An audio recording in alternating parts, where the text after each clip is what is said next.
The Prince by Niccolo Machiavelli. Chapter 26. An exhortation to liberate Italy from the barbarians. Having carefully considered the subject of the above discourses, and wondering within myself whether the present times were propitious to a new prince, and whether there were elements that would give an opportunity to a wise and virtuous one to introduce a new order of things which would do honor to him and good to the people of this country, it appears to me that so many things concur to favor a new prince that I never knew a time more fit than the present. And if, as I said, it was necessary that the people of Israel should be captive so as to make manifest the ability of Moses, that the Parisians should be oppressed by the Medes so as to discover the greatness of the soul of Cyrus, and that the Athenians should be dispersed to illustrate the capabilities of Theseus, then at the present time, in order to discover the virtue of an Italian spirit, it was necessary that Italy should be reduced to the extremity that she is now in, that she should be more enslaved than the Hebrews, more oppressed than the Parisians, more scattered than the Athenians, without head, without order, beaten, despoiled, torn, overrun, and to have endured every kind of desolation. Although lately some spark may have been shown by one, which made us think he was ordained by God for our redemption, nevertheless it was afterwards seen in the height of his career that fortune rejected him, so that Italy, left as without life, waits for him who shall yet heal her wounds and put an end to the ravaging and plundering of Lombardy, to the swindling and taxing of the kingdom and of Tuscany, and cleanse those sores that for long have festered. It is seen how she entreats God to send someone who shall deliver her from these wrongs and barbarous insolencies. It is seen also that she is ready and willing to follow a banner if only someone will raise it. Nor is there to be seen at present one in whom she can place more hope than in your illustrious house. See editorial note. With its valor and fortune favored by God, and by the church of which it is now the chief, and which could be made the head of this redemption. This will not be difficult if you will recall to yourself the actions and lives of the men I have named, and although they were great and wonderful men, yet they were men, and each one of them had no more opportunity than the present offers, for their enterprises were neither more just nor easier than this, nor was God more their friend than he is yours.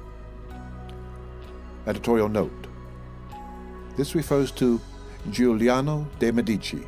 He had just been created a cardinal by Leo X. In 1523, Giuliano was elected pope and took the title of Clement VII. With us there is great justice, because that war is just which is necessary, and arms are hallowed when there is no other hope but in them.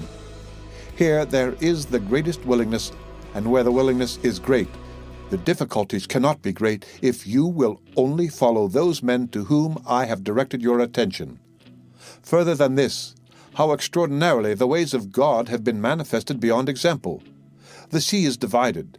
A cloud has led the way.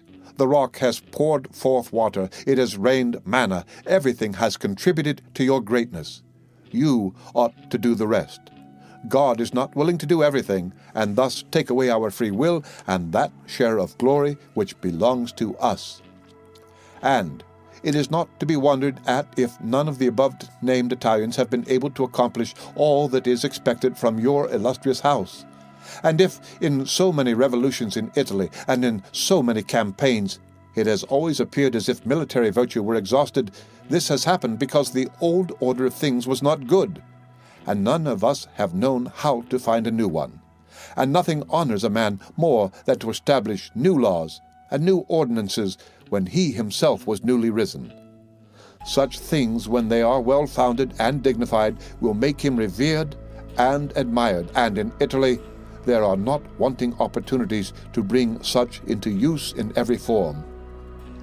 Here there is great valor in the limbs, whilst it fails in the head.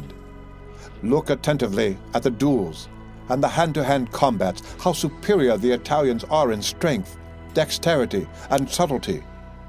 But when it comes to armies, they do not bear comparison, and this springs entirely from the insufficiency of the leaders, since those who are capable are not obedient, and each one seems to himself to know, there having never been anyone so distinguished above the rest either by valor or fortune that others would yield to him.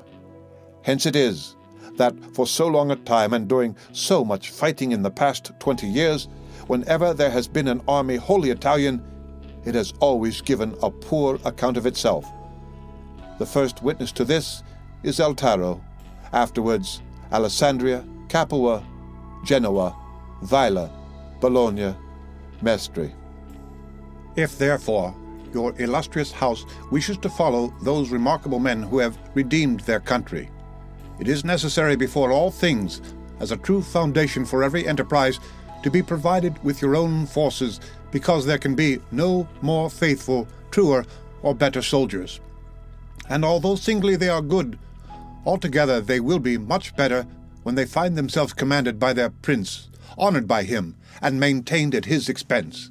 Therefore it is necessary to be prepared with such arms, so that you can be defended against foreigners by Italian valor. And although Swiss and Spanish infantry may be considered very formidable, nevertheless there is a defect in both, by reason of which a third order would not only be able to oppose them, but might be relied upon to overthrow them. For the Spaniards cannot resist cavalry, and the Switzers are afraid of infantry whenever they encounter them in close combat. Owing to this, as has been and may again be seen, the Spaniards are unable to resist French cavalry, and the Switzers are overthrown by infantry, and although a complete proof of this latter cannot be shown, nevertheless, there was some evidence of it at the Battle of Ravenna, when the Spanish infantry were confronted by German battalions who followed the same tactics as the Swiss, when the Spaniards, by agility of body and with the aid of their shields, got in under the pikes of the Germans and stood out of danger, able to attack, while the Germans stood helpless, and, if the cavalry had not dashed up, all would have been over with them. It is possible, therefore, knowing the defects of both these infantries, to invent a new one, which will resist cavalry and not be afraid of infantry. This need not create a new order of arms, but a variation upon the old, and these are the kind of improvements which confer reputation and power upon a new prince.